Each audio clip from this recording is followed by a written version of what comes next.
it's Captain Kyle Smith, and this week I sat down for a morning meeting with San Diego Fire Department Captain Jay Hobson. Jay's been running his side business, the Holiday Ladders, for 22 years and has been through it all. He shares tons of advice on how to run a successful business and what pitfalls to avoid. I hope you guys enjoy it.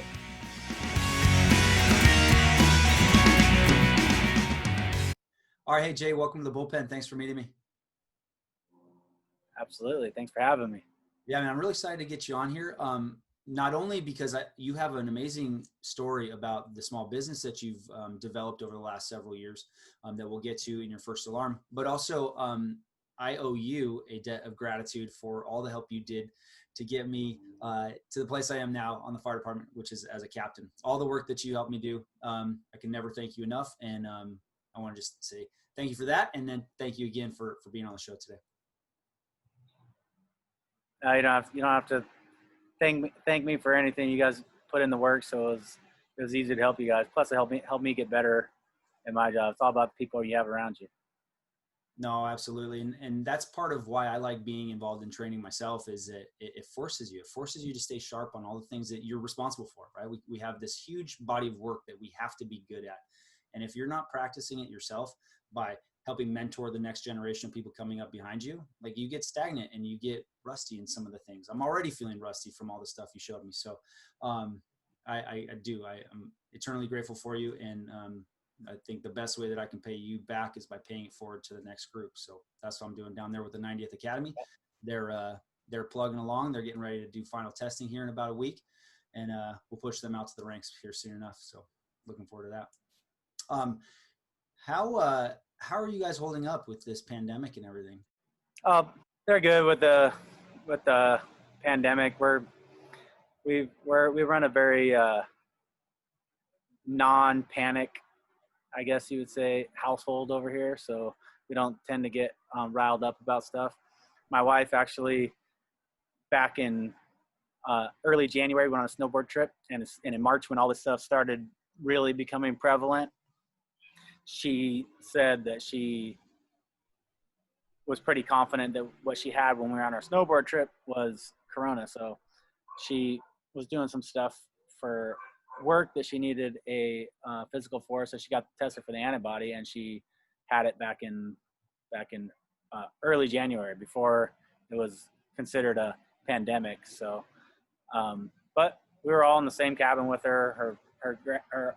My in-laws are all in the same cabin, and none of us got it. So, but the biggest hurdle is school. School's difficult. When you start planning on your kids being gone till 3:00 every single day, 5 days a week, and now they're home every single day, five days a week, that's a significant change, especially if you're trying to run a business or two. Yeah, no, you count on that. Yeah, I mean, I can only imagine how difficult that is. And it's everybody, right? Everybody's in the same boat. Like, trying to run a business from home while your kids are doing what we're doing here, a Zoom meeting. I know that kids are not learning the same way they are over a screen as they would in school. And I'm looking forward to the day when we can get back to some sense of normalcy. But I love your point about not panicking, right? Panicking doesn't do anything. Freaking out about whatever it is doesn't help, whether it's running a call down the street on a really sick person or a really bad fire or something. Panicking does not help. Just like BOA, right? Breathe, organize, and act, and then figure it out from there. But no, panicking is not going to help anything. So, man, are you ready to get into your first alarm? Yeah, let's do it. Awesome. Well, as you will well know, and you taught me very well, that a first alarm at the San Diego Fire Department includes 4 engines and a truck. But here at this firehouse, I'll ask you 4 questions. You give us 1 piece of advice. That sound good? Absolutely. All right. Well, here we go. Here comes your first alarm. You are going to be first in on your first alarm, and you know that when you're first in, you have to give a size up. So that's who you are, where you work, and how long you've been doing it. Well, my name's Jay Hobson. I work for San Diego City. I'm a captain with San Diego City. I've worked for San Diego City since 2002, and I've been a firefighter since 2004. So I've been with the city 18 years. I've been on the fire side for 16 years, almost 17 years. It'll be 17 years in January. Awesome. Those of you that are listening and don't know, JJ is a very well-respected firefighter on our job. He spent all of his career at the busiest stations that his seniority would allow. And with that, he's just bid into our busiest engine company in the City Heights part of our city. And it's kind of like a homecoming for you in a way, isn't it? It is a little bit. I got to drive there for a little while. I wasn't able to be a firefighter. I passed up 17s to go to 19s as a firefighter because 19 still gets more fire and better calls and less of the nonsense the 17s does. But we've been on a really good run since I've been in there as a captain. Last shift, I think we went to our 7th worker since I've been there. I've been there almost 3 months now, two and a half, 3 months, and went on that ship fire and had the first interior lines on that fire, and then we've had 6 good workers since then. So it's been worth it. It's been worth the lack of sleep. Yeah, exactly. Maybe for you, probably not for mama at home, but those of you listening that aren't familiar, we had a huge ship or a Navy ship fire called the Bon Richard a few weeks ago that cost something like $4 billion worth of damage or something like that. But it was a massive ship, and 17s, 19s are all in a part of the city that do get a lot of fire. So when you hear him talking about going to his 7th worker, that just means a working structure fire. So that's why people go to that part of town, to get in on the action, to get as many touches as they can so that they can continue to not only provide that amazing customer service, but also to keep developing the skills, right? There are no finish lines. We're always trying to improve. And the best way to do that is to be right in the mix all the time. So that's what Jay's always done. And I'm sure he'll continue to do that at least until the sleep catches up with him. So anyway, well, moving on, I want to talk a little bit, Jay, about not only your life as an incredible firefighter and fire captain, but also the side business that you have. You've been involved in a business called the Holiday Lighters for several years. Can you just touch on what the Holiday Lighters is, what you guys do, and sort of the history of the company? Yeah. So I've been I've had the business for since I was 18. So this will be my 22nd year putting up lights.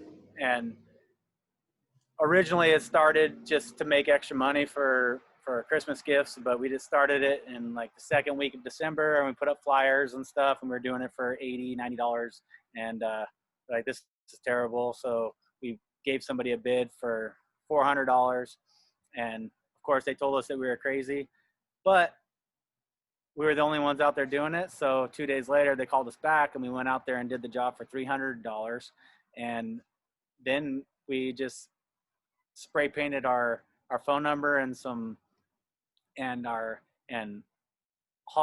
at the time the Christmas lighters on poster boards, and then we posted them up, and we were getting, at the time they still had answering machines, and our answering machine would only hold 99 messages, and we'd get 99 new messages every single day. But we didn't start till the 2nd week of December, so we had essentially 4 or 5 days to be able to do it. And so then the next year we hired people. We had no idea about workers' comp. We had no idea about payroll. We had no idea about liability insurance. I mean, at that time, so I was 19 years old. My partner that I was doing with was 19 years old. And we just hired people and paid them under the table. Like, I don't come from much, so I had no guidance on any of that stuff. And so we just got lucky. Nobody got hurt, but we made a good amount of money, I think. And we didn't start till the 2nd week of November, and we did like $47,000 of Christmas lights. And when you're 19 years old, and basically 3.5 weeks make 47 grand, and you split it, you think that you're loaded. You think that you've struck it rich. But so then I just kind of kept it as a side hustle because the fire department was my passion. And then 5 years ago, I surrounded myself with the right people and started actually putting action into stuff that I knew that I could do with it, because I saw other people doing it, and I knew that we had a good product, and started a 5-year plan. This will be the 5th year of the 5-year plan, and we actually hit our 5-year goal at year 3. We doubled it at year 4, and we'll probably do at least 2.5 times that this year. Oh God! So it started out as extra money for Christmas presents, and it kind of lingered for a little while, but it's been like officially something that I've gotten mentors and business coaches and made a plan and actually worked backwards from what my end goal needed to be and turned it into something legit in like the last 5 years. But I've been doing it for 22 years. God, that's incredible. What an amazing story, man. Some things that there's a lot to talk about. There's some things that stood out. First of all, starting with the end in mind is perfect. If you don't know where you're going, you have no way of actually figuring out how to get there. And then the piece I love, like when you guys were kids, you're like $80 or $90 to do this is not worth it. I'm just going to throw out a number and see if it sticks. There's a saying, it's like, if your offer doesn't make you blush, you haven't offered the right amount. Right. It comes from like the real estate investing world. Like if your offer isn't low enough to make you blush, well, then you offered too much. It's sort of like this, but in reverse, which I just really love. And then the fact that you were being intentional, right? You set you set yourself a 5-year plan that you hit in year 3. Is that right? Yeah, that's amazing. But you didn't get there by accident, right? You mapped it out and took action. That is the key. So if anybody here is listening, first of all, let me clarify something. He mentioned an answering machine. Any of you guys that are listening that are millennials, that's basically like an old school, what would be the equivalent? Like, before text messaging was a thing, or DMing was a thing. There was this thing called an answering machine where you could literally just leave your message over somebody's recorder and they'd come check it out. But the whole story, the genesis story of Holiday Lighters is just awesome, man. And watching that thing just explode has been just a real treat to see, and something I'm just super proud of you on. You posted something recently on Instagram that I'll link to. You are a firefighter-run business, and you hire only firefighters. Do I have that right? Yeah, that's correct. We hire just firefighters, and that's one of the lessons that I've learned and that I go by is the culture of whatever business that you have is your business, and if you don't pay attention to that culture will make itself, and if you don't cultivate that culture, then it'll do it for you, and then you've lost control of your business. So for me, I know what you're getting with firefighters. People trust firefighters. They cost a lot more than just hiring somebody like a typical company would for like labor ready or something like that. But I think the value that you get from it, and that's really what like your business is about, is the value that you're adding. And you can only charge what the value it is that you're adding. So I only use firefighters.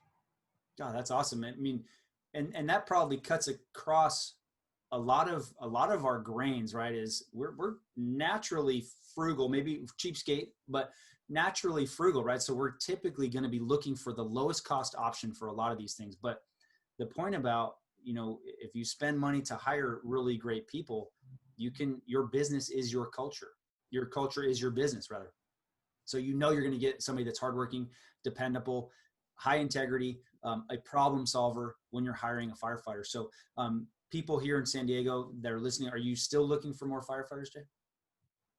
Yeah, we probably need at least 6 more. Okay. 6 more firefighters, either part-time or full-time. And when I say we only hire firefighters, we also hire like firefighter family. So if you're a firefighter and you have a kid who's going to college or something along that lines, and they're part of the fire family, then we hire them as well. Awesome. For the same reasons that you know what you're going to get. I just love that, man. You mentioned when you're talking about where Holiday Lighters came from, you said you didn't really come from anything. You had no financial literacy or financial background. Did you have somebody that mentored you along the way, or was that more like in the last sort of 5 years where you hired the business coach and you really tried to scale? Yeah, the mentor stuff, I didn't even really know what a mentor was as far as basically when it came to business and stuff until probably 4 years ago. But growing up, I grew up with nothing or less than nothing. I mean, to put it frankly, I grew up on my grandparents' porch that was enclosed with plywood. So I knew what I didn't want my finances to look like, and I knew what I didn't want to do. Like my mom loved us to death, and there was no shortage of love in our home, but the finances there was nobody guiding you that way. So from a young age, my mom was single, and I kind of took it as a responsibility for me to not be that way and to be able to contribute. So actually my first business that I started was a dog walking business, and I charged the kids in the neighborhood a quarter. I paid them a quarter a lap around the block to walk people's dogs, and I charged $1. So I'd make 75 cents a lap, and I'd have all the neighborhood kids walking dogs. And I always told the neighborhood kids, don't stop walking them until the owner comes out and tells you to stop, unless they tell us an exact amount of laps to walk. And then I parlayed that into I crashed my dirt bike when I was younger, and my passion was racing dirt bikes. So I started a lawn mowing service, and same thing. I charged $20 to mow people's lawns, and I paid neighborhood kids $5 to do it, and then saved up and was able to. So I funded my motocross career. Oh, that's short-lived career. I say career, more like it was definitely a hobby. Spent more time hurt than racing. Yeah, I'm sure I get the feeling a lot of people spend more time being hurt than actually racing. But I love your entrepreneurial spirit, man. Like you're figuring out a way to just, like a little side hustle here. I'm going to walk dogs, but really I'm going to be the business owner, and I'm going to have these employees. That's it. It reminds me of the Robert Kiyosaki book called The Cash Flow Quadrant, where he outlines different methods that you can go in your life, and being a business owner is one way towards financial to get on the path towards financial freedom. So I just really love that, man. And the fact that while you didn't have mentors in this part of life, you still figured out a way to hustle. And maybe that's part of why you learned how to hustle, is because you knew what you didn't want, and you figured out a way to go out and get the things that you do want. And that's really cool, man. Sort of fast forwarding to today with the current events, how are things affecting first responders, firefighters? And then secondly, are you expecting your business, your side hustle, to be affected negatively by things that are going on? Well, it's actually, I'm glad you asked that question, and I've been trying to tell as many firefighters as I can. Like, recession and contraction times are huge opportunities for first responders, because first responders' paychecks never stop coming in. And the thing that sparks the biggest downturns in any of the contractions, whether they're a full recession, depression, or just a small contraction, it's all the biggest spike, because it always goes below what it needs to, right? Like when the housing prices in 2008 went down, they went down 20-30% below even with what they should have been with the initial downturn, because of panic and people being fearful. And they're fearful because they don't know if they're going to have an income, or they're fearful if their equity is not going to be there. But we may not make a ton of money as firefighters, but our paychecks don't stop. So right now during COVID, this is a huge opportunity for first responders to expand while everyone else is contracting. And whether it's a housing market or whatever you decide to put your money in, the housing market is generally 18-24 months behind the bottom of the stock market. The stock market obviously falls faster, but you're in a huge opportunity to not only, if you have your finances right and you've been preparing and you have money set aside, that you can have it. But even if you don't, banks are fearful also. But the people that they're not fearful of are public servants, healthcare workers, people that they know are recession-proof jobs. And as first responders, you may not make a ton of money, but creditors will give you. So if you understand and you know credit and you know the difference between good debt and bad debt, there's a lot of leverage and a lot of opportunity right now in the contraction. And I think it's a huge, huge opportunity, and it's a chance for you to make big strides forward in your financial future during times like this when everybody else is panicking. And as far as my business, this will be since I've had it for 22 years, this will be at least the third recession that we've gone through. And again, having the fire department and having the first responder income on the side, I can do things like use it as an opportunity as well. So like on the last one, 2008 is the last time we had a recession, which this one shouldn't be anything like that one, but even then, the customers that came to me and told me that they don't have a job, so they don't know, so they're cutting expenses, I still did their lights, and it came back to me tenfold. I told them, you can pay me when you can, or if you can't, then we're going to pay for it. You've been a loyal customer. We're going to be loyal to you. And every single time I've done that, it's come back tenfold. And nowadays on Nextdoor, Facebook, Instagram, they'll blow you up, and like your phone will blow up, because not everyone's in the recession. Like not everyone's been affected. And by COVID, some people are excelling. Like e-commerce and stuff is blowing up right now. If you have that, you're blowing up. So there's people out there that can pay for stuff no matter what the market downturn is. So if you use your customer base as a spot, like I said, to build your culture and show that you care about your customers and care about the support that they've shown you, they'll return it tenfold. And they've always done that to me. And then when they can afford to pay me, a lot of times they'll pay me double, triple what they would have charged in the first place, which isn't the intention of doing it, but it always comes back like that. People enjoy, and they respect that gratitude. And it's the time of year, and they see those lights, and they'll blow you up on Nextdoor, Facebook, all their Facebook groups. They'll put you out there on Yelp. They'll do all that stuff, and you'll get more business than you can handle. That's been my experience. So I'm not worried about it. The contraction, we've been around long enough, and fortunately now we have close to 500 return customers, and my calendar keeps filling up already on our website for new stuff. So we're not worried about it for this one. And like I said, as a first responder, I always see recessions and contractions as opportunities. God, there's so much there, Jay, that I just love, man. And it's no surprise, right? It's no surprise that your company delivers that sort of customer service to people, that while they may be experiencing a hard time, you still want them to have, to wake up on Christmas morning or Thanksgiving with this beautiful display of lights at their home. And that is no surprise. It is incredible that you guys offer that. And I'm not saying that, and you're not saying that you're going to do that for everybody, but those repeat customers that have been loyal to you, you're showing loyalty to them. That is it's way easier to keep customers than it is to find new ones. And the fact that you guys are going above and beyond to really make sure you can keep folks even in times when they're struggling is fantastic. But then circling back to how a recession or a contraction, which we're due for, can actually benefit people like us with first responders that have that constant 2 weeks. Every 2 weeks, we have that stable income coming in. It's something where we can set our foundation to blast off from. I want to just add a couple things to that. Number one, if you don't yet have an emergency fund, you need an emergency fund. You need something saved. You need some savings in the bank, 3 months, 6 months, whatever it's going to be, so that if you really start struggling, you can pay your bills. You can continue to keep the lights on and keep your family fed.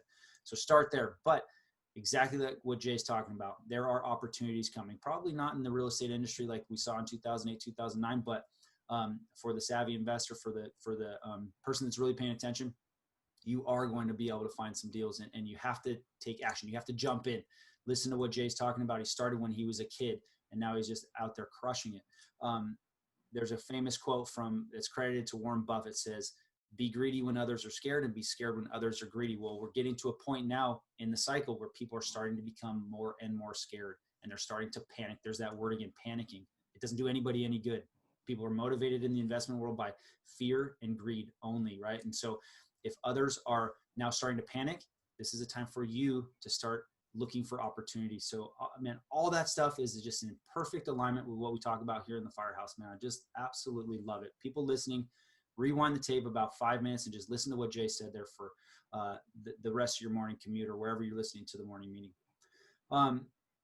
Now, I'm assuming that along the way, it hasn't always been just a rosy ride. I'm sure there's been bumps along the road. Do you have a favorite mistake, something that you've done that you learned something from, or it made you better, it made you stronger, something that we can learn from? Yeah, I think if you want to be an entrepreneur, if you want to own your own business and stuff, that the ability to turn anything that becomes an obstacle or and look at it as something to learn from and move forward is absolutely essential for you being successful as a business owner, an entrepreneur, or anything in life, period. I mean, we didn't say it before, but the first captain's test that I took, I actually scored extremely higher than I did on my second one. And there was a snafu that nobody could explain, but my average score was like close to 95% on everything, but I failed. And even with that, you know, you have to see it as an opportunity to grow and move forward, dwelling on it. But in business, if you see anything as a failure and not a learning experience, then it will be a failure, and you're definitely going to fail as an entrepreneur, as a business owner. But I think the mistake that I've learned from the most, and that was the mistake that ended up being the best, was probably having a third kid. But that's not having to be, that's not having anything to do with my business, but it's definitely a mistake that ended up being amazing. But for business, my mistake, at least for my business, and my business is a service-based business, like a product-based business or a digital-based business or something like that, or a like a consulting type business. They're all have their different dynamics, right? But mine's a service-based business, and mine was thinking that like having that big ticket item or having that big ticket house, or that was a sign that you have a legitimate company, and B as a sign of, oh, I can say that I did that much, and seeing everything like, oh, we can make money doing that, we can make money doing that, we can make money doing that, which all that does is lead to a bunch of fingers that you're following, and you're not laser focused on anything. And if you're not get laser focused, then you just lose all focus. But so a specific example, early on, and I didn't learn from it then either, but early on we had a job, and it was a $10,500 house. And when I gave the bid, and they accepted it, I was like, oh, dude, we're getting a $10,500 house. So I wasn't real with myself on what my expenses were and stuff. It's like $10,500 ticket. Like how can I not make money doing that? Long story short, in the end, we had to rent scaffolding. We couldn't bring a forklift or a cherry picker in the yard because it's too soft. Because if you've ever been to any place in Rancho Santa Fe, they water like 24 hours a day and everything's muddy. So you couldn't drive anything back there. We had to build scaffolding, which meant you had to get a safety officer. We had to have somebody come out and inspect it. We had to have security on site. We had all this stuff, but the entire time I never cut loose. I'm like, this is $10,500 job. There's no way we can't make money. And then after, and even if I was really real with like my time, my opportunity loss of not being able to do other stuff, I probably lost a lot of money, but we profited like $1,600 and it took us like 5 days. But now we do one package. We only do one type of light. It's all custom cut to the house. We have a specific ebooks on how to do the installs, so we can ensure quality. We can ensure that, and we say no to everything else. But doing those, I could have done 5 of the jobs with one truck, and so now some days we'll run up to 6 trucks, but one truck can do 5 installs in a day, which now that I know more about knowing my expenses and stuff, like being real about what my expenses are, not just what I'm getting paid and what my parts cost, but there's a lot more to go into it. Now, even with all my expenses on my spreadsheet, like down to almost the penny on putting these lights up in one day with one crew, and now we run, like I said, some days up to 6 trucks, they would have profited 3 times what that one job took us. But I got so wrapped up in like, oh, look at what we're going to do. We're going to be able to say we did this. It's a $10,000 job. So yes, the big lesson, and I didn't even learn it then. We had another job where it's like, oh, we put these globe bulbs. It's going to look beautiful. But I got all these guys out here. And so it was actually maybe 2 years ago that I really, and I knew it in my head. I just didn't listen to the lessons that I was being taught by that stuff, is that it's like In-N-Out or or like South or Southwest. In-N-Out, if you go to In-N-Out, you can't get a chicken sandwich. You can't get tacos. You can get a burger. And then they have their little secret menu. But basically, they have buns, they have cheese, and they have hamburger meat, and then they have lettuce and tomato and their secret sauce, and that's it. And then you can have all these different combinations, and then French fries. So they have a very, very basic, but they're extremely successful. They can keep their overhead really low. They only do one thing, and they're not afraid to tell people no. So I think that's the biggest lesson is you have to learn to be able to tell people no and get laser focused on something, especially in the service space, because it's so easy to be like, oh, we can make money doing that. We can make money doing that. But your expenses just go up. Your inventory has to go up. Your throwaway goes through the roof of stuff that you're not going to use. Your speculation of what you're going to use. I don't have to speculate on anything now. I can stock massive warehouses of my reels, massive warehouses of my lights, and I know that's the only product that we do. That's the only thing that we install. So I'm going to use it. Whether I use it this year or next year, it's never going to go to waste. And since I can buy it like that, I get the best prices on it, and I can make my service-based business more of a product-based business, which a product-based business is a lot easier to scale because you increase certain stuff. So now that I can do that, I made my business scalable, and that was like the lesson. It took a long time for me to listen to the lesson, but get focused on one thing and make your service-based business as close to a product-based business as possible. And then you can ensure quality, you can lower your cost, you can predict your time. I don't have to spend any time doing estimates. That's opportunity loss that I could be out running a truck if I needed to, or I don't have to spend to get that job that I wasn't real with myself with. Is how many estimates did I do to get that $10,500 job? If I did 20 estimates, that's close to 20 hours worth of work. If I spent 20 hours just doing what we do now, 20 hours is at the very worst 20 jobs, or sorry, is 10 jobs, and then at the best it's 20 jobs at $575 a job, exponentially more than $10,500. Sure. But you had to go through all those obstacles to get there, right? That's what people need to understand about this story is these obstacles. Ryan Holiday has a great book called The Obstacle is the Way. I was turned on to Ryan Holiday by Chris Van Leeuwen. I'll link to his show here above. You have to go through this process to get to where you are now, right? That's the point. It's not like going around those things, is the way to do it. No, going through them and figuring out what your processes are and how can you scale this thing to make your time. It's your most precious commodity. It's the only thing we have that's not, you can't replenish. So how can you go through this? How can you figure out a way to scale that business so that you can have the most amount of your time back, right? That's the thing that you're trying to accomplish. And it's really similar to what you're talking about. You can buy probably bulk lights as long as you know exactly which ones you want. You buy them in bulk, you can scale up. It's really similar to multifamily investing that way, where you have the economies of scale. If you have a one bedroom, or you have a single family residence, and the let's say the water heater goes out. Well, you got to go to Home Depot or Lowe's or wherever, and you're going to buy one water heater. Whereas if you own a huge apartment complex and you have to buy 50 water heaters, you're going to get the benefit of buying in bulk that way. And then you can store them in a warehouse, and whenever you need them, they're not going to go bad.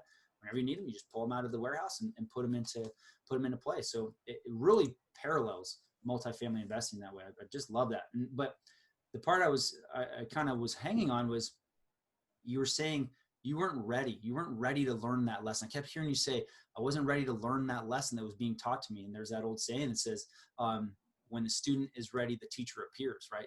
And it just dawned on me that you had to go through those tough times. You had to make those mistakes to be ready to learn that lesson. But because you did that, because you went through all those obstacles, here you are sitting, talking to us today with this incredibly successful business model, which is fantastic, man. It's that your story is just one that everybody can learn from. And I guess just looking back at let's say your 25-year-old self, or maybe your probationary self, you already had the side hustle going. What's one piece of advice you would give yourself back then? I tell myself that my goals are not nearly big enough.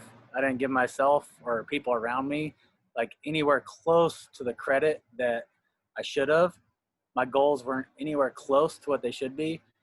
And even when I started my 5-year plan and we got to the 3-year mark and we had already crushed it, I was like, that was like my first eye opener. So that was 2 years ago.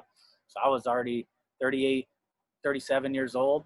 And that was like the aha moment of, dude, your goals aren't too big. I mean, you set that 5-year goal, and I know, and thinking back, you think in your head, like, I know I had my 5-year goal and I thought that it would be here. And then I scaled it back a little. I think you have to have achievable goals, but I think your ultimate goal should always be something that you're shooting for that you're never quite getting to. Because if your ultimate goal of like what your ultimate success is achievable, then it wasn't big enough. And that was my biggest lesson. So when I was 25, if I could talk to my 25-year-old self, I would tell myself, A, your business is way too small. B, you need to scale it way, way bigger. And C, every goal that you have in your career or for your business isn't anywhere close to as big as it should be. Mm-hmm. And my wife is like she's like the queen of that. She always sets like crazy goals, and I've learned, because I've been with her so long, to always be like, well, she's going to make that happen, because I've never seen her set one that she wasn't able to get. And I've never heard her tell people what her goals are and not see people be like, that's kind of crazy. So she's not afraid to set huge goals, and she's definitely a motivator to go after them and get them. And if I would have had that same mindset when I was 25, I would be exponentially further ahead than I am now. Yeah, for sure. And not only set those goals, but if I would have, when I was 25, I would have told myself, your earned income is only a way for you to create passive income, and your lifestyle needs to be based on your passive income, then I'd be a lot further ahead than I am right now. Oh, that's perfect, man. I think adding to that, I'm a big goal setter. I write them down and I revisit them frequently. And the piece about your goals are not big enough. If you're able to achieve them without much struggle, without going through all those obstacles, you haven't set them big enough. And if you shoot for the stars, sometimes you hit the moon. And one other piece on that, a friend of mine, Tote Yamada, he has a book called 5, and it's all based on a 5-year plan. And the premise of the book is just, if you set your goals for whatever you're trying to achieve, and you give yourself 5 years, 5 years is a very long time. It's a very long time when you think about it, but it goes by in the blink of an eye. You think about your children's lives 5 years ago, in your children's lives. I mean, they were completely different humans back then. But if you sit down and you map it out, you write it down, and you set a lofty goal, you will be able to achieve it in that 5-year period. And I'll link to that. Do you want to give your wife's business a quick plug? Well, she's sales director for Rad Interactive and Titan. It's a pay-per-click and SEO company. But she's find her at Carolina Hobson, or at Carolina Hobson, and then her LinkedIn, I think, is the same. But she's been published in Forbes. I think she just got her 9th publication in Forbes, and she's on the expert panel for Forbes for business developers. So she's a business development expert for Forbes. So that definitely gives me a little bit of advantage. But like, as you know, like, as being a firefighter, it's hard to not be the one who like, firefighters, we think we know everything. We think we can do everything. And so I have her, we live together, sleep in the same bed, and I just recently started asking her for advice on my business. We have even like some of the same mentors, and we'll ask them the same advice, and I'll talk to our mentors. And Kelly Cardenas is an amazing mentor. You guys should see his podcast too. He's an incredible dude. But he's both of our mentors. We'll ask them the same questions, dude, but I won't ask her. And he and my wife is his mentor. Oh my God, that's awesome. That's awesome. Yeah, no, we definitely think we're the best person for the job, right? We definitely have that mentality. We're all type A personalities. Like, if there's a problem, I want to be the one to solve it. Well, sometimes it's okay to call for help, right? Sometimes it's okay to call for that second alarm and bring the cavalry. And that's what this is all about. So Yeah, man, I love that. And I think, yeah. And then, but in business, it's not even sometimes it's a necessity. Like you have to have a network of people around you, and that network of people need to be people who are where you want to go, not people that are like not to say like I have like my most amazing friends are you know lateral and they're just, but in your business mindset, your business group, your mentors and stuff, they need to be made of people who are where you want to go, so that you're always like reaching up to that next step, or reaching up to that next thing. And it wasn't until I started hanging out with people like that were talking in millions a month, where it like that never even like crossed my mind. Like I said, I grew up with like less than nothing, like government supported. And so talking about millions a month, it was like mind blowing. And now you're around those people, and like those are the people, and then your mindset. So your mindset has to change to, they're just a person also, and they're doing it. So there's no reason why I can't do it, and get rid of those limiting mindsets of that's for them, that's for the rich people, that's for the wealthy, that's for the smart, that's for the educated, that's for some of the richest friends I know, and they're very wealthy people, have zero college education. Not that college education makes you rich, makes you poor, but if you have that mindset of I didn't go to an Ivy League school, or I didn't do that. Some of the wealthiest people I know didn't either, but they don't have that limiting mindset. So you surround yourself with those people, and get rid of those beliefs that, oh, I'm only a firefighter, so I should make this, or I will only, and the mentality of that's my income. Like you need to make your own income. Like if like we haven't got raises, like we haven't had raises in a long time, but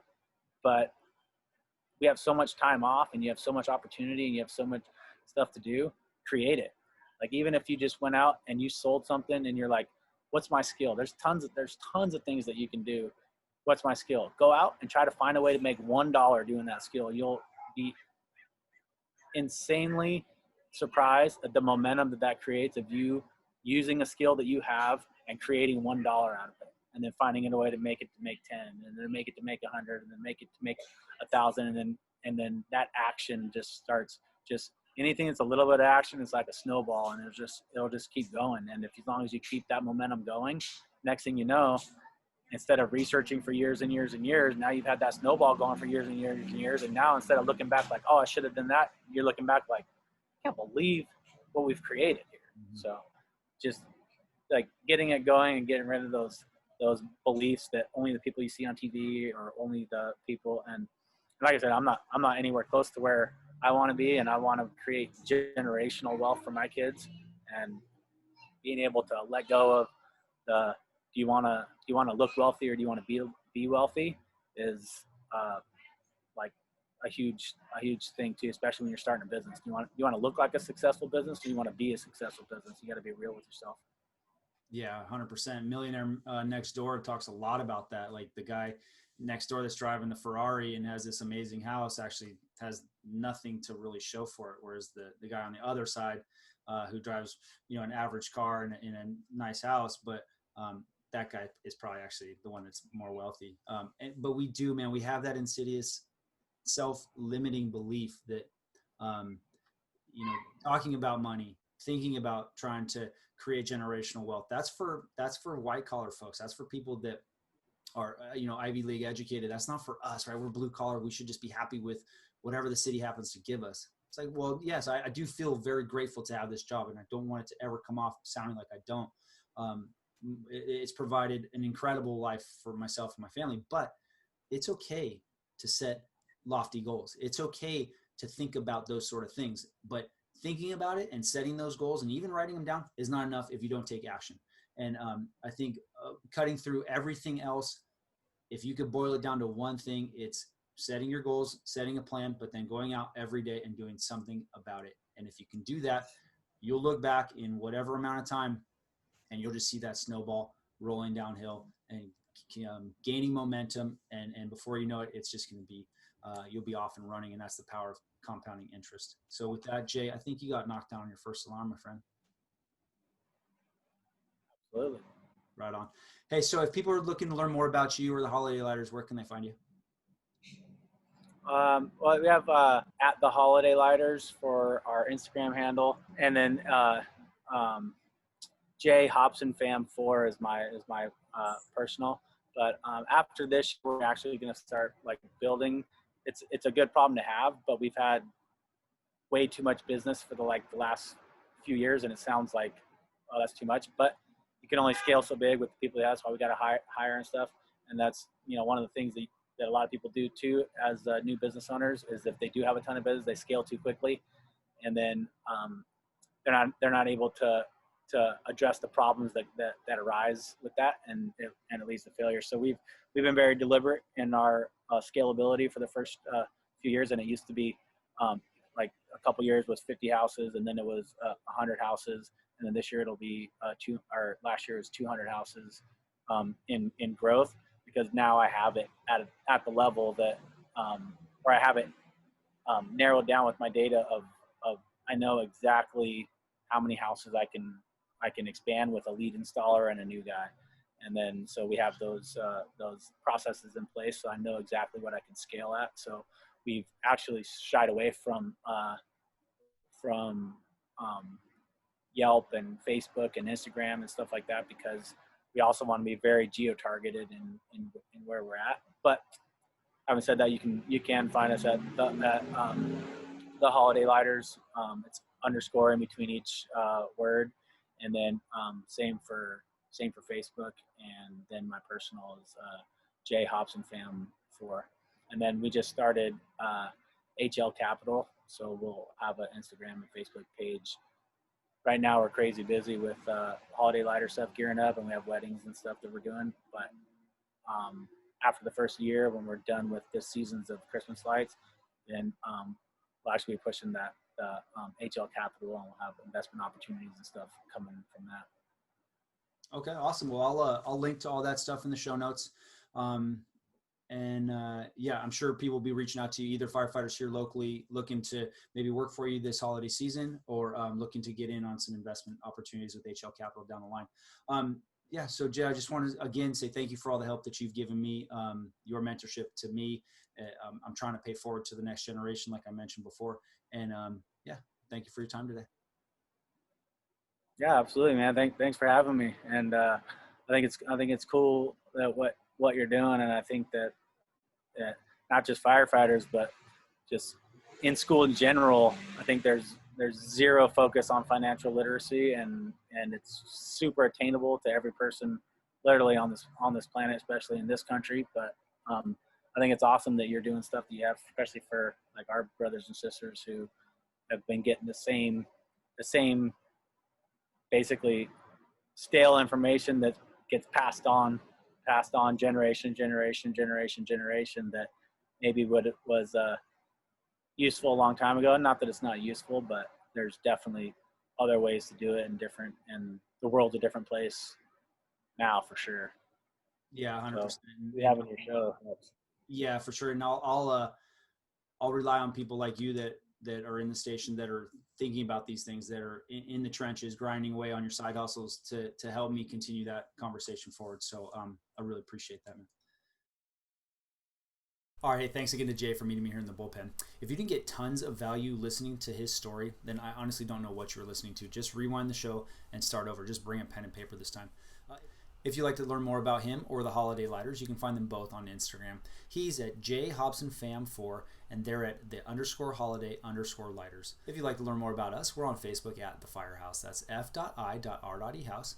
On Instagram, the _fire_house. On LinkedIn, the Firehouse Investors, or any place you listen to podcasts. If you learned something today and you'd like to hear more, please like, share, and subscribe. But no matter what you do, take this information, go out there, and get some. Station F.